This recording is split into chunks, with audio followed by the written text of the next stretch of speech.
It started out with me just trying to figure out a way to make something scary kind of as a protector, and I went through a few different manifestations, and then I just woke up one day and I'd been so tired of trying to find something that was still interesting to do, so I decided to change the criteria to something that challenged me, and I said, well, what's challenging? And for me, it was dealing with my dad dying. My dad died when I was 18, unexpectedly. So I woke up and I put those two ideas together of trying to make something scary that protected you, and kind of making the memory of my dad something that was positive instead of scary. I started writing this film, and I integrated the idea of alchemy into it, this real world magic, and I don't know, it just hit me. Like, what would it be like? What's scarier than dying? Well, just ceasing to exist. Like having your existence obliterated.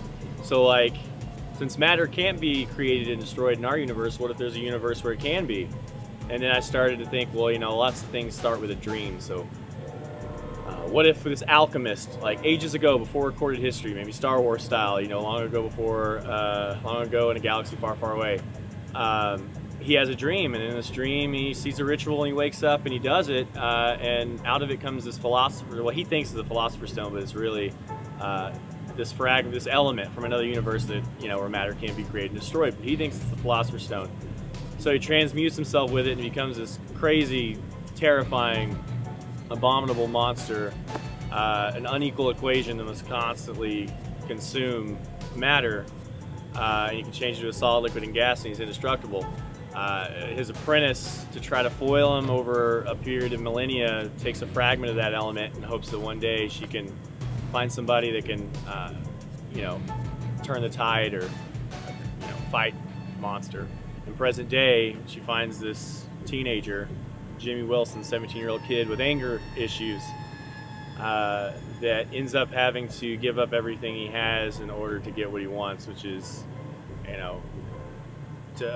he becomes the gate to get revenge on it from taking his dad from him. I've got a feature screenplay, a comic book, and a novel, and the idea is to take one of the last scenes in the film, like what we're doing here, like a proof of concept, just yank it right out of the screenplay, and it's like you're seeing it on the theater screen. Want to produce it at feature quality, so that we can get people to see that the quality of the suit, which we got Josh Cole with Hex Mortis to build, like is equal to the quality of the story. There's an entire universe behind this character, so you see the tip of the iceberg of how real we are, like the practical effects of like Terminator, The Thing, RoboCop, Alien, all these things that where you feel like a real sympathy and like a darkness in the character.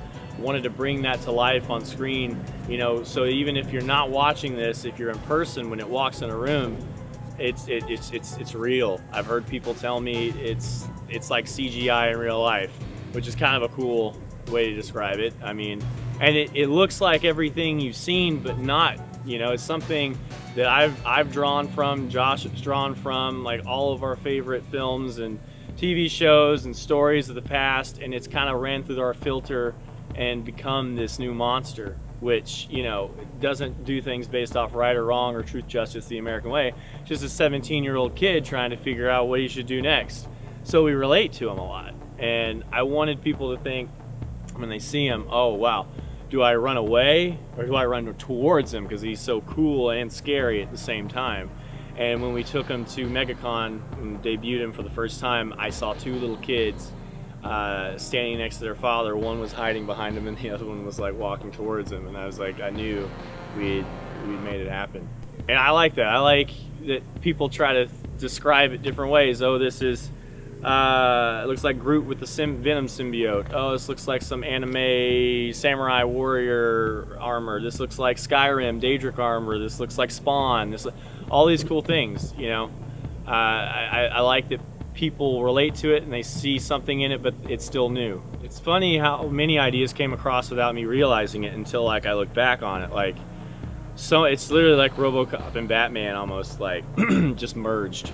Straight scenes, straight character relationships came right out, because I think I saw so much of it and identified with it at a younger age. I mean, I like it when kids, you don't have to like throw a bunch of violence in their face, but there's an element of realism within the fantastic of these characters that makes you feel like, wow, they are very real, and that's what makes me kind of want to be them, know them, understand them. I mean, with RoboCop, the aesthetic visuals, obviously, you've got Peter Weller's performance in the suit, you've got like the colors of the suit, it felt like a real monster, like a real struggle having to deal with your humanity within this machine. And Batman, he's always struggling with, do I go too far with the criminals? And he's this dark, brooding, like, bipolar, not necessarily bipolar, but just depressing kind of thing. And I'm bipolar myself, so within these characters, I see a lot of bipolar kind of issues, highs and lows, and that's kind of how I just used a lot of my own personal experience to just funnel right into it.